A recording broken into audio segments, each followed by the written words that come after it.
What was the most successful prank you've ever pulled? You remember the juicy fruit gum sticks? The ones with a wrapper. I would carefully open the gum and save the wrapper. Then I would carve a piece of soap to look like the gum. Rewrap it and give it to my sister. The kicker was that after she first put the gum in her mouth and discovered it was soap, I'd laugh and then offer her a real stick of gum as an apology. That second stick was also soap. She fell for it? That's a lot of dedication to make someone eat soap twice.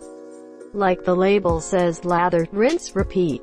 After seeing the movie Poltergeist I thought it would be funny to put all the chairs up on the table stacked all weird and then open all the cabinets in the middle of the night. I thought it would be harmless and my parents would get a laugh out of it.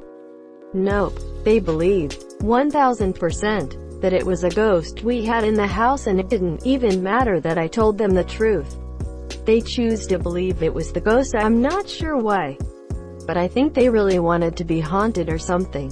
Why is it so darn threatening to see all the cabinets open in a kitchen? Because only a monster leaves things open. Edit. So many poor souls saying they're married to a monster.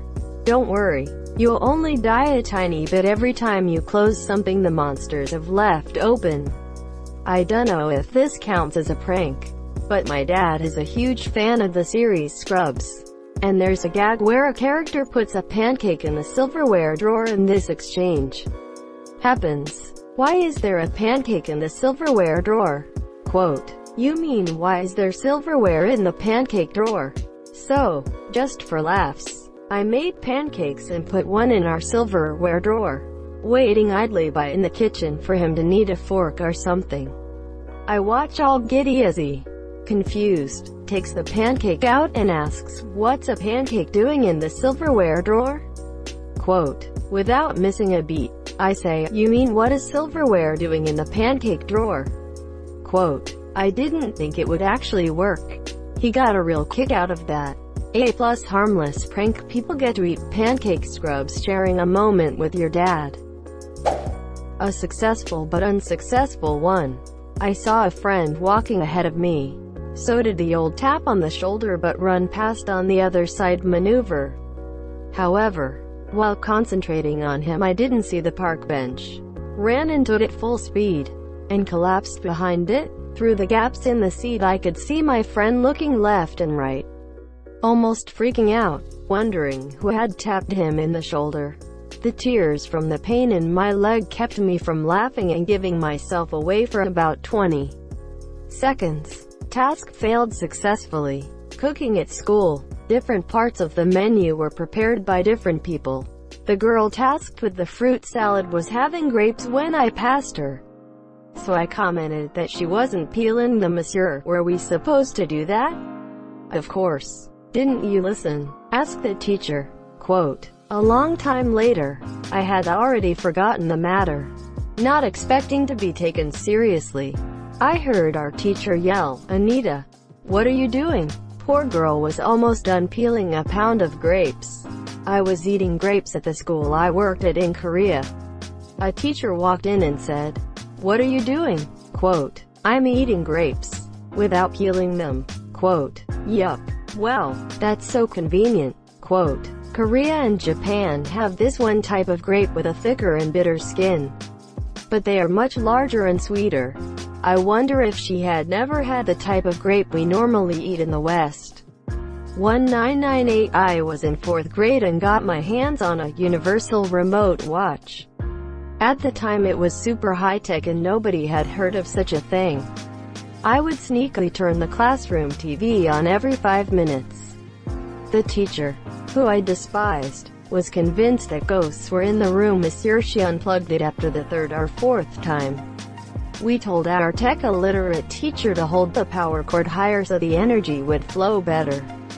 She complied. At my school, whenever the internet is slow, usually because everyone uses it at the same time, the IT guy tells the younger kids that he needs to refill the Wi-Fi tank. In college, I lived in a dorm. Monsieur, we got along but didn't know each other too well as it was only a couple weeks into the year. However, This was my second year in the dorm and knew a few of them. Monsieur, one of these people, who we will call Fred, not his real name, really loved apple juice. Like most of his mini fridge was nothing but single-serving bottles of apple juice. The only thing that wasn't apple juice was his roommate's occasional soda or food. One day, he was out at a late club meeting and I went over to talk to his roommate about something I don't remember. While we were talking, his roommate opened the fridge to get a soda or something, but all I remember is seeing apple juice and thinking, hey, I should put his apple juice in my fridge. So I did. Everyone else on our dorm floor found out I put it in my fridge and they wanted some too, so next thing we knew, everyone had 1 or 2 bottles of apple juice. But this wasn't enough fun for us. Within an hour, everyone had come up with some sort of quest he would have to complete in order to get his apple juice back. Eventually, someone, who will remain nameless but is by far my favorite human I've ever met, suggested we theme the thing around The Legend of Zelda because Fred loved the Zelda series, which we did. We planned out the majority of the main quest line from The Legend of Zelda Ocarina of Time, then all went to our rooms and waited. Fred came back from his meeting totally exhausted and his roommate said, "Wow, you look tired. I bet some apple juice will help you feel better." I have never heard someone scream so loud for apple juice. His roommate then handed him 1 bottle saying, "It's dangerous to go alone.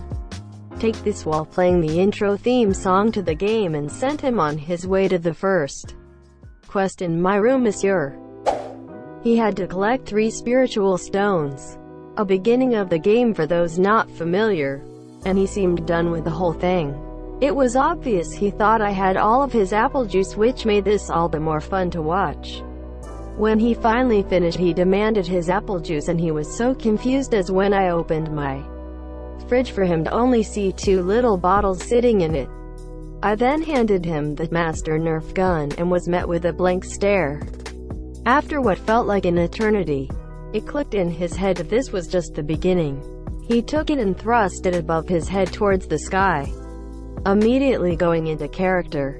The rest of the night was him running around our floor completing quests to get his apple juice back, but he was no longer in it for the apple juice.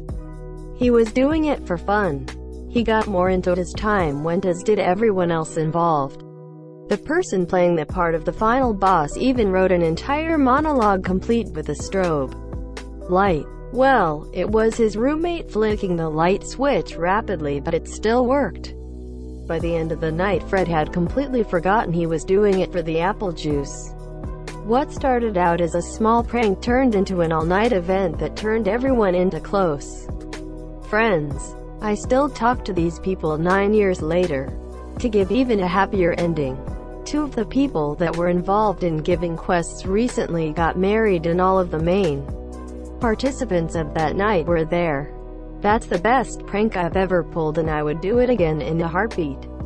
Edit. Goodness gracious. Thank you for all of the awards and whatnot. I honestly don't know what to do in this situation. Thank you so much for watching and have a good day.